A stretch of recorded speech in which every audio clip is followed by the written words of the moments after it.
Hey what's up guys, it's me Shubhman. Welcome to my channel and welcome to my another video. তো আজকে আমি এই ভিডিওতে তোমাদেরকে একটা জিনিস দেখাবো যেটা আমি অর্ডার করেছিলাম, আজকে এসেছে। তো দেখতে পাচ্ছ এখানে আমার ফ্লাওয়ার ট্যাঙ্কের জন্য নতুন মেডিসিন 5 in 1 প্যাক, যেটা ফ্লাওয়ারের জন্য খুব দরকারি। আর মানে কিছু হওয়ার আগে থেকে নিয়ে এসে রেখে দেওয়া খুবই ভালো।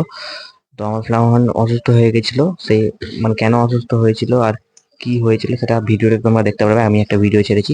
তো এখন কারেন্ট সিচুয়েশন তোমরা দেখতে পাচ্ছ, আমার ফ্লাওয়ার পুরো একদম মাস্ট হয়ে আছে। আর এটা হচ্ছে ফ্লাওয়ারের জন্য নিউ মেডিসিন, যেটা 5টা একসাথে আছে। এর মধ্যে আছে ডিওয়ার্মিং করার জন্য ওষুধ আছে, ওয়ার্ম আউট, স্ট্রেসিল, ব্যাকটোনিল, প্যারাসিডল, মানে সব রকম অ্যান্টি ফাঙ্গাসের, anti fungus, bacteria, fungus, disease সবকিছুর জন্য কেয়ার আছে। তো এর মধ্যে কি কি আছে এটার জন্য একটা আলাদা ভিডিও আসছে, তার জন্য তোমরা সাবস্ক্রাইব করে রাখো, মানে টোটাল আপডেট পাওয়ার জন্য। So by.